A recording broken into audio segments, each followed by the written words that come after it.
channel Sobat Hukum Indonesia, di mana kami tidak hanya menyajikan informasi tentang hukum, namun juga sejarah dan pusaka peninggalannya.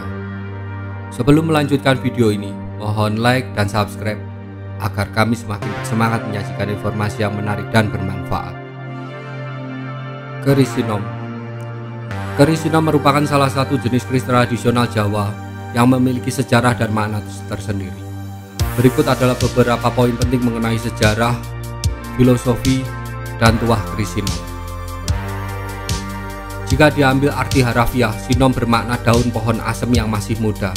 Sinom mempunyai sifat yang masih nom atau muda, seperti anak kecil yang baru mencari dunianya. Seyogyanya jika bersosialisasi dengan orang lain, nada bicara dan intonasi harus lembut, halus, ramah, murah senyum, dan menghargai. Tidak hanya pandai berbicara, tetapi juga bisa mendengarkan sehingga bisa membuat orang yang kita ajak berinteraksi menjadi senang. Ricikan dapur keris Sinom yaitu sekar kacang, lambe gajah, sogokan, tikel alis, serawean, ron, dan kalih. Keris dengan dapur Sinom cukup populer. Di tengah bilah sering ada juga odo-odo. Ricikan umum lainnya dari dapur ini adalah kembang kacang, sogokan rangkap, pejetan, ripandan, dan yang sudah disebutkan di atas. Filosofi Sinom seringkali dikaitkan dengan energi dan semangat muda. Filosofi ini mencerminkan sifat optimis dan harapan akan masa depan yang lebih baik. Keris ini pertama kali dibuat pada masa kerajaan di Jawa, terutama pada masa kerajaan Majapahit dan Mataram. Pada periode ini, keris tidak hanya berfungsi sebagai senjata, tetapi juga sebagai simbol status sosial dan spiritual. Keris Sinom umumnya digunakan dalam upacara-upacara adat, sebagai pelengkap busana tradisional dan sebagai simbol kebesaran dan kekuatan. Keris Sinom juga dianggap memiliki kekuatan magis atau daya-daya ilahi yang digunakan sebagai pelindung atau untuk melindungi diri dari mara bahaya. Keris Sinom merupakan salah satu contoh kekayaan budaya Indonesia, mencerminkan nilai-nilai tradisional, seni, dan spiritual masyarakat Jawa. Tuah atau daya ilahi dari keris Sinom dalam tradisi Jawa seringkali dianggap membawa berbagai macam manfaat dan kekuatan bagi pemiliknya. Berikut adalah beberapa tuah yang umumnya dikaitkan dengan keris Sinom. 1. Keberuntungan. Keris Sinom diyakini dapat membawa keberuntungan dan kemakmuran bagi pemiliknya. Tuah ini dipercaya membantu dalam mencapai kesuksesan dan kesejahteraan dalam berbagai aspek kehidupan. 2. Karisma dan wibawa. Pemilik keris Sinom sering dianggap memiliki karisma dan wibawa yang lebih besar. Keris ini dipercaya dapat meningkatkan daya tarik dan pengaruh seseorang di mata orang lain. 3. Perlindungan. Keris Sinom diyakini memiliki kekuatan untuk melindungi pemiliknya dari bahaya fisik maupun metafisik. Ini termasuk perlindungan dari energi negatif serta ilmu hitam. 4. Kesehatan. Ada kepercayaan bahwa keris Sinom bisa membantu menjaga kesehatan pemiliknya dan melindungi dari penyakit. 5. Ketenangan dan kedamaian. Keris ini juga dianggap membawa ketenangan batin dan kedamaian bagi pemiliknya. Ini membantu dalam menjaga keseimbangan emosional dan spiritual. 6. Peningkatan semangat dan motivasi. Keris Sinom dipercaya dapat meningkatkan semangat dan motivasi pemiliknya, sehingga membantu dalam meraih tujuan dan cita-cita. 7. Hubungan harmonis. Tuah lain dari keris Sinom adalah membantu menjaga hubungan yang harmonis, baik dalam keluarga, pertemanan, maupun dalam lingkungan kerja.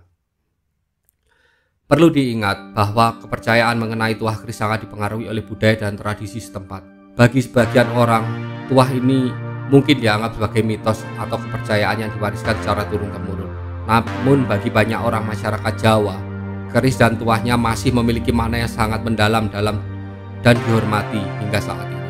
Harga dan nilai. Harga dan nilai dari sebuah keris Sinom dapat sangat bervariasi tergantung pada berbagai faktor. Berikut adalah beberapa aspek yang mempengaruhi harga dan nilai keris tersebut. 1. Usia. Keris yang lebih tua, terutama yang berasal dari era kerajaan seperti Majapahit atau Mataram, umumnya memiliki nilai yang lebih tinggi. Keris kuno ini sering dianggap sebagai barang antik yang memiliki sejarah panjang. 2. Kualitas dan kehalusan pembuatan. Kualitas bahan dan kehalusan ukiran serta detail pembuatan sangat mempengaruhi harga keris. Keris dengan pamor yang indah dan rumit biasanya memiliki nilai yang lebih tinggi. 3. Kondisi fisik. Keris dalam kondisi fisik baik dapat atau tanpa kerusakan atau karat yang signifikan akan lebih bernilai daripada yang rusak. 4. Keaslian. Keaslian keris juga menjadi faktor penting. Keaslian keris yang memiliki sertifikat atau riwayat yang jelas dari pembuat atau pemilik sebelumnya akan memiliki nilai yang tinggi. 5. Tuah. Banyak kolektor dan pecinta keris yang mempercayai tuah atau daya-daya ilahi dari keris tersebut. Keris yang dianggap memiliki tuah yang kuat atau berkhasiat khusus bisa memiliki harga yang lebih tinggi. 6. Estetika dan keunikan.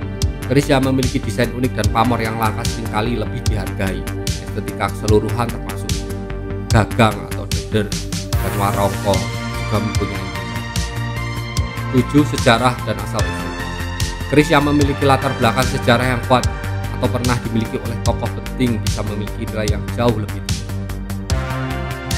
Secara umum, harga atau nilai keris sinom bisa berkisar dari ratusan ribu, jutaan, bahkan hingga ratusan juta rupiah. Untuk keris antik atau langka yang memiliki nilai sejarah serta tuah yang tinggi. Sebaiknya untuk memastikan keaslian dan nilai dari sebuah keris, lebih baik kita melakukan konsultasi dengan ahli atau kolektor keris yang berpengalaman. Terima kasih sudah menyaksikan channel kami. Mohon like dan subscribe agar kami tetap bersemangat menyajikan informasi yang menarik dan bermanfaat.